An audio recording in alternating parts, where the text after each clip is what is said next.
వస్తుంది. సరే అన్న.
మండలం రామతీర్థం గ్రామంలో శ్రీ కామాక్షి దేవి సమేత శ్రీ రామలింగేశ్వర స్వామి దేవస్థానం ఆధ్వర్యంలో 2వ తారీఖు నుంచి 5వ తారీఖు దాకా 9 రోజులు ఘనంగా స్వామివారి బ్రహ్మోత్సవాలు జరుగుతున్నాయి.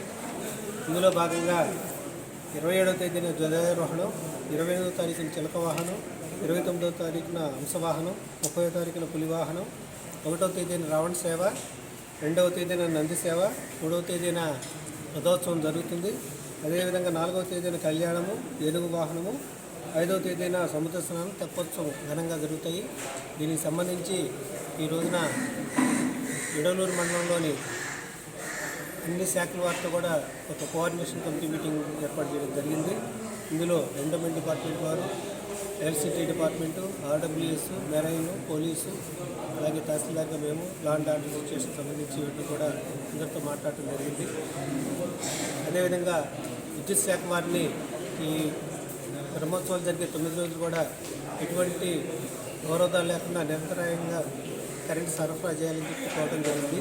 దానికి సంబంధించి అదనపు ట్రాన్స్ఫార్మర్ను కూడా అవసరమైతే ఏర్పాటు చేయాల్సిందిగా అది కోరడం జరిగింది.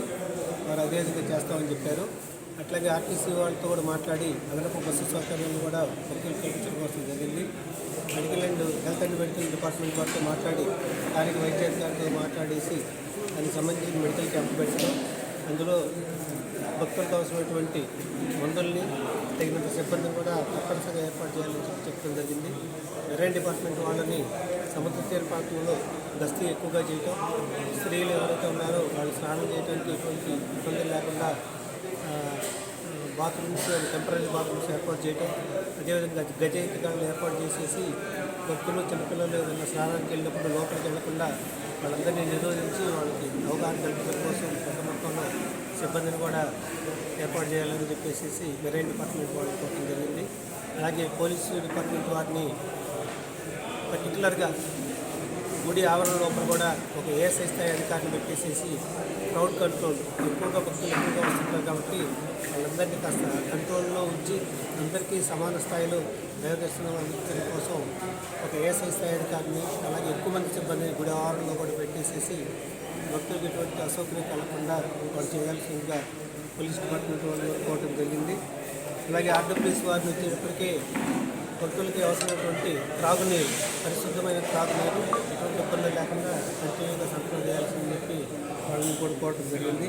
పంచాయతీ డిపార్ట్మెంట్ వాళ్ళని శానిటేషన్ ఏదైతే ఉన్నాయో కొన్ని టెంపరీ టాయిలెట్స్ తయారు చేయడం, దాంట్లో డ్రింకింగ్ వాటర్ యూజ్ చేయడం, రోడ్డు పక్కన బ్లీచింగ్ చల్లేసేసి భక్తులకు అసౌకర్యంగా కాకుండా పంచాయతీల వారిని సచివాలయ సిబ్బంది వాళ్ళని కూడా చేయడం జరిగింది. అలాగే ఎండోమెంట్ మన ఎగ్జిక్యూటివ్ ఆఫీసర్ వారి ఆధ్వర్యంలో అందరూ సమన్వయ కమిటీగా ఏర్పడి భక్తులకు ఏమేమి అవసరాలు ఉన్నాయి ప్రజల నుంచి కూడా ఫీడ్బ్యాక్ తీసుకొని వాళ్ళ అభివృద్ధుల మేరకు కూడా వాళ్ళు ఇచ్చినటువంటి సలహాలను సూచనలు కూడా తప్పకుండా పాటించి ఈ 9 రోజులు స్వామివారి బ్రహ్మోత్సవాలు సక్రమంగా జరిగేట్టుగా ప్రభుత్వ స్థాయిలో మేము పనిచేస్తాము. అదేవిధంగా ప్రజల వ్యక్తులు కూడా వీటన్నీ కూడా పెద్ద ఎత్తున పాల్గొని ఈ స్వామివారి బ్రహ్మోత్సవాలని జయప్రదం చేయవలసిందిగా కోరుతున్నాం.